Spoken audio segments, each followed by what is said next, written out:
Welcome to the deep dive. Today we're going deep on a story that I think will really get you thinking about relationships and expectations and all the choices that we make when we're looking for love. Our source material is a little different this time. Oh, Yeah, it's a single first-person account what? from a Nigerian man named James who's living in the US. So for this deep dive, we're really looking at, I think, some pretty big themes, Yeah. like cultural differences and the complexities of marriage, but through this very personal lens of just one man's experience. Right. It's like we're getting a glimpse into a world we might not otherwise have access to. At the beginning of the story, James is in a pretty relatable situation, I think. He's looking for a wife. hmm He feels pressure from his family to settle down, Yeah, trying to figure out how to make it all happen. sure. Sounds familiar, right? Absolutely. But what adds another layer here is that James is living in the U.S., Right. and he's seeing a lot of divorces around him. And they're not just any divorces. They're the kind that leave men financially and emotionally devastated. Oh, wow. He even mentions a neighbor who lost everything in a divorce, like his house, his savings, Oh, no. which really spooked him. Yeah, I bet. So he's got all this pressure from his family to get married, Right. but he's also got this fear of what could happen if things go wrong, especially in a U.S. marriage. So how do you think this fear shapes his decisions? Well, it definitely pushes him towards what he sees as a safer option, Okay. finding a wife from back home in Nigeria. It's like he's trying to hedge his bets, Yeah. against what he sees as the risks of dating and marrying here in the U.S. That's a really interesting point. It's like he's almost looking at marriage as a transaction, like a way to minimize potential losses almost. Yeah. And this is where the story takes a really unexpected turn because instead of, diving into the U.S. dating scene, Right. he asks his family back in Nigeria to find him a wife. That's a huge decision to just leave in the hands of others. Yeah, no. To essentially outsource such a personal and life-altering choice. Yeah. Totally. I mean, could you imagine letting your family choose your spouse? I don't think so. But for James, this seems like the most logical path forward, or at least the least risky. Yeah. He trusts his family's judgment completely, and they quickly find a potential wife for him.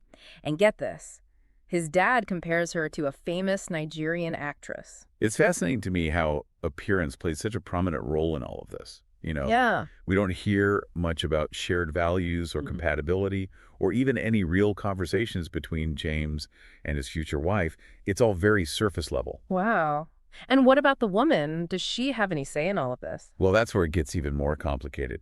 Turns out she wasn't exactly thrilled about the marriage. Really? Yeah. Hmm. She already had a boyfriend in Nigeria, Oh, wow. but she felt a lot of pressure from her own family and the allure of a better life here in the U.S. to go through with it. So she's caught between a rock and a hard place. Yeah, I think so. It seems like both James and his future wife are making choices based on, a mix of cultural expectations, family pressure, personal aspirations, and maybe a little bit of fear, too. Right. Absolutely. Fear of disappointing their families, Yeah. fear of missing out on opportunities, Yeah. fear of the unknown. I think these fears are driving a lot of the decisions made early on in the story. Yeah, I think you're right.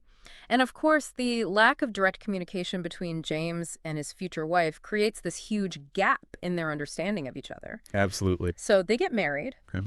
James returns to the U.S. to start the visa process for his new wife. Mhm. Meanwhile, she's back in Nigeria, and guess what happens? What? She reconnects with her boyfriend, the one she left behind. Right. She never really fully bought into the marriage with James, and now with him, thousands of miles away. Yeah. Her old feelings resurfaced.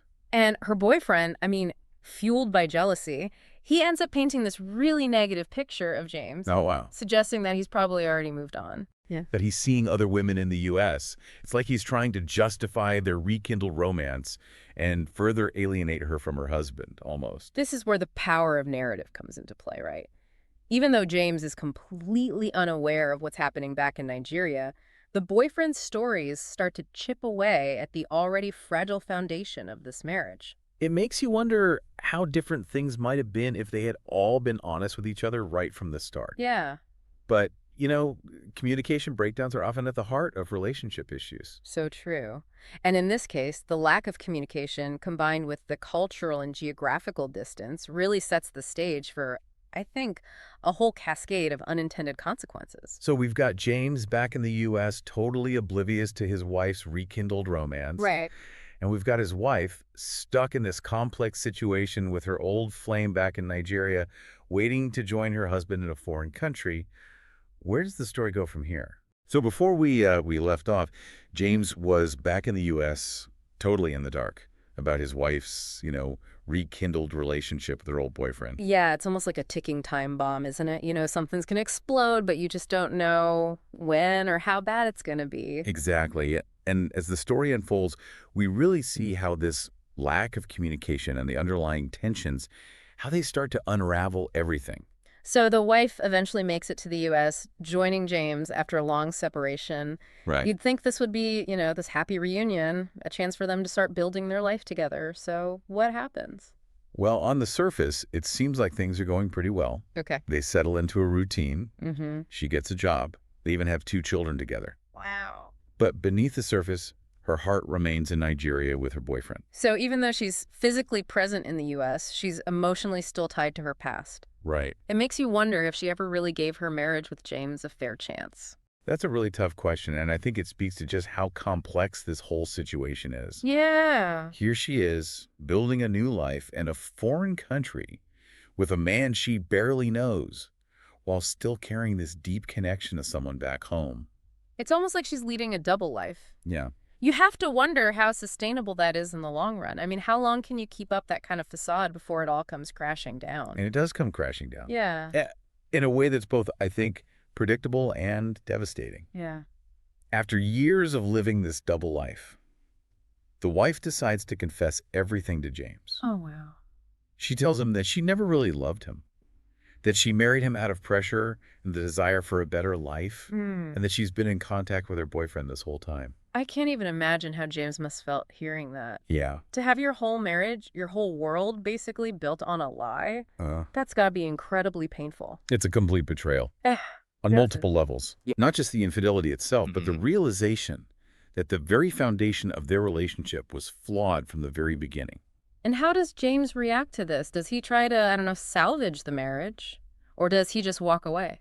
From what we can gather from James's account, he feels utterly betrayed and devastated. Yeah. He accuses his wife of using him, Mm. of taking advantage of his generosity and his desire to build a family. It's interesting how the power dynamic seems to shift here. Yeah. In the beginning, James held a position of power, both financially and in terms of, dictating the terms of the marriage. But now the situation is flipped, and his wife, I mean, she's more familiar with the U.S. legal system and cultural norms. She seems to hold the upper hand now. That's a really perceptive observation. And it highlights how power dynamics can be really fluid. Yeah. They can shift within a relationship, especially when you bring in factors like cultural differences, legal systems, financial stability. All of that comes into play. So what happens next? Does the story just end with James, accepting his fate and moving on? Not exactly. Hurt and angry, James tries to fight back. Okay.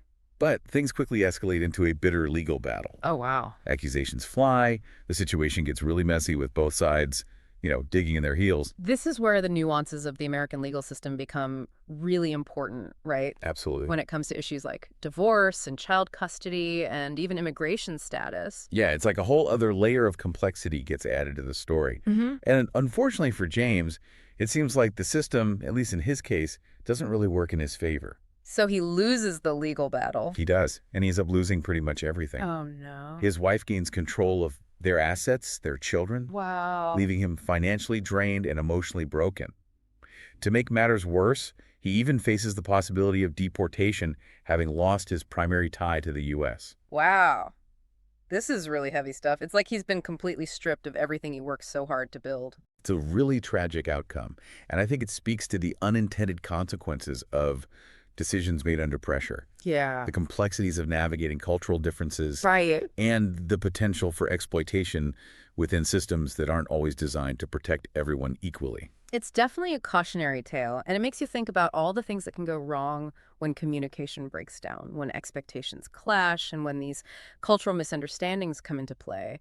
But there's one more twist to the story that really makes you think, and we'll get to that right after. Well, we'll get to that right now. I'll Yeah. come back. So We've been unpacking this incredibly complicated story of James, Yeah.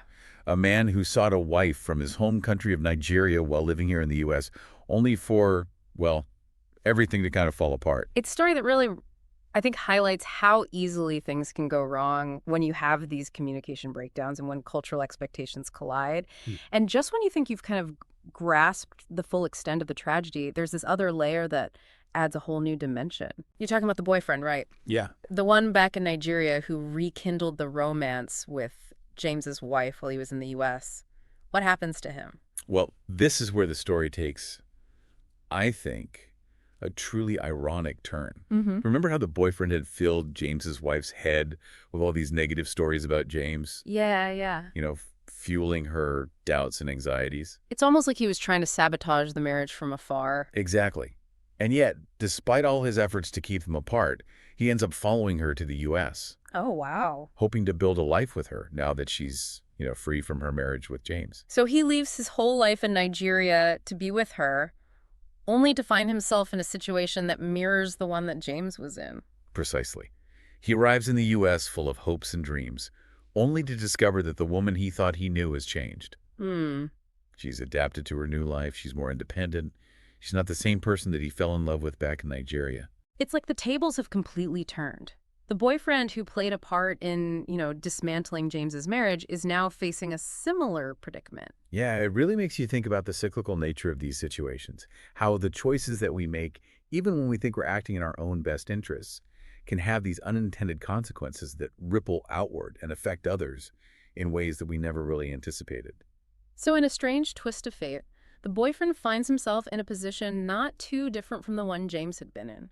He's now the outsider navigating a foreign culture and dealing with a woman who might not be who he thought she was. And just like James, he's now subject to those same power dynamics and cultural differences that played a role in James's downfall.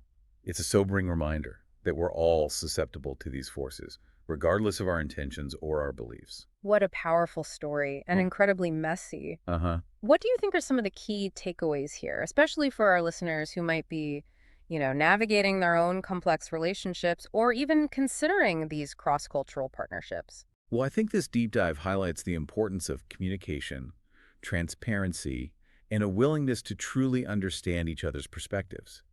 It's so easy to get caught up in our own desires, our own assumptions, our own cultural biases, that we fail to see the bigger picture. Right. And this story really underscores, I think, the need for empathy and self-awareness.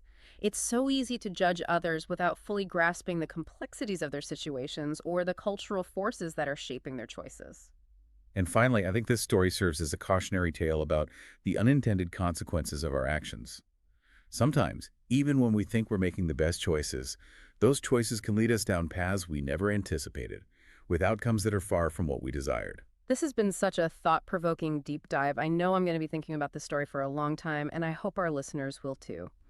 It's a reminder that relationships are complex, that cultural differences can create unexpected challenges, and that communication is key to navigating those challenges successfully. It's a story that stays with you, prompting you to reflect on your own assumptions about relationships, culture, and about the choices we make in the pursuit of love and happiness. Thanks for joining us on this journey. Until next time, keep exploring, keep questioning, and keep diving.